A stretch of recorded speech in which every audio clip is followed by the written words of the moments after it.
Dear fellows, dear heroes, excellencies, ladies and gentlemen,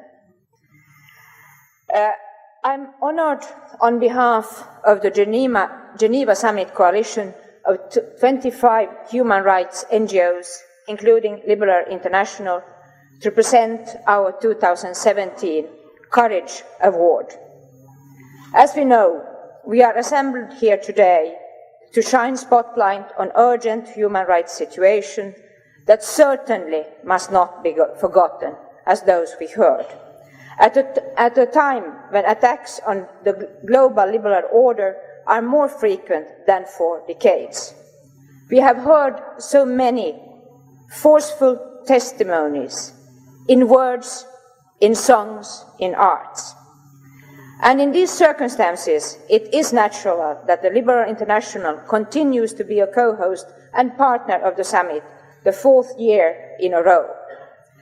I may say that the Liberal International is proud of the work of our activists and parliamentarians in the fight for the protection of human rights, rule of law and democracy, including also having at international level a human rights committee. And we have now our African Liberal Network that has adopted a human rights declaration, the first of its kind. I'm certain that during the years of cooperation around this summit and before, around the work in the UN Human Rights Council, in the fight for the International Criminal Court, you have been able to count on liberal politicians to defend the values that are at the core of human dignity, freedom, and I can say to you also, you can do so in the future. Count on them. But today, I have the honor, as I said, to present the 2017 Courage Award to His Excellency President Mohamed Nasheed, the former President of the Maldives. Please stay there for a moment still. We are giving it to you, to a person who has spoken out on behalf of your people in so many ways. And may I say, I'm among those who remember as the first picture of you, Mr. President, in that you were a swimming president leading the cabinet in the sea, trying to get the world's attention to what climate change and the rising sea level could mean to the lowest country on earth, to your country, the Maldives. Your determination and your consistent fight for the better environmental rules really caught the eye of the world. Let us just mention the Times magazine declared you, Mr. President, a hero of the environment in September 2009, and a year later, the UN President presented you with the Champions of the Earth Environment Award. Among many other awards you have been given, I cannot mention them all, but I want to mention the Anna Lindh Prize, given to you 2009, in recognition for your work promoting human rights, democracy and environmental protection. Anna Lindh, the former Foreign Minister of Sweden, represents some of the best traditions of global action, of smart diplomacy, combined with right values.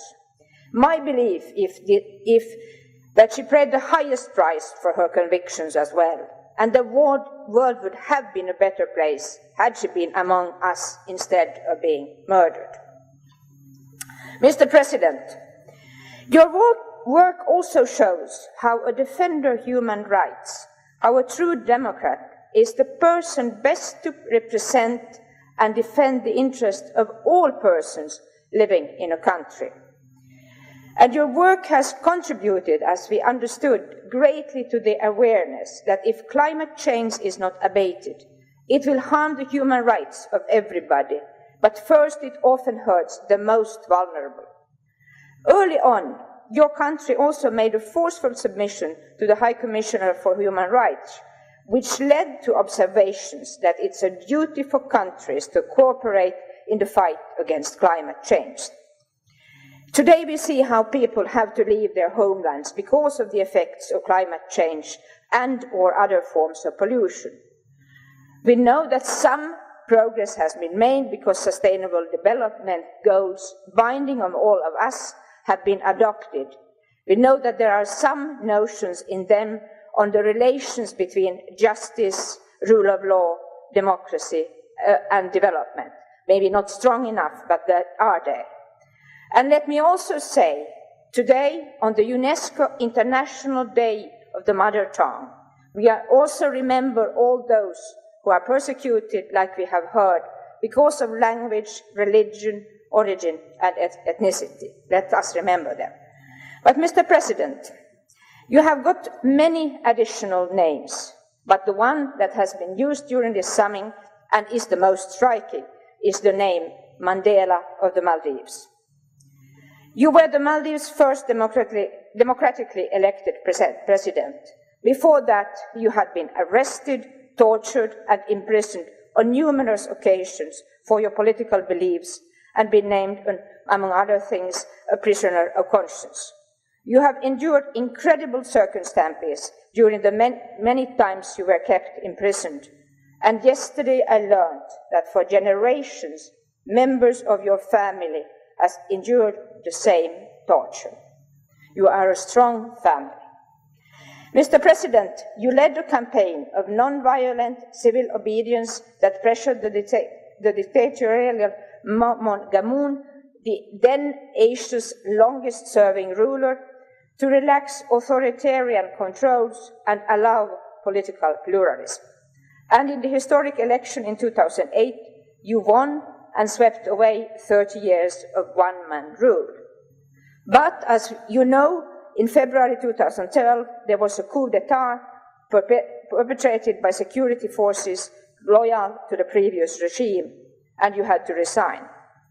Many say that to that resignation, you saved your country from much violence, maybe a civil war. And later on, you narrowly missed re-election in 2013 in election that, well, we don't know if it was free and fair, and other elections were conducted until you did not win anymore.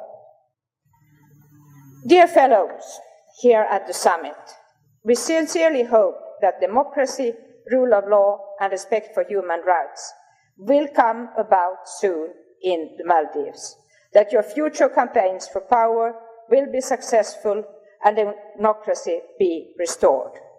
We call on all here present and in the international community to promote the work of you and all human rights defenders in your country. Dear friends, at this time, I would like to invite all of our co-sponsors who are present here today to please come on the stage.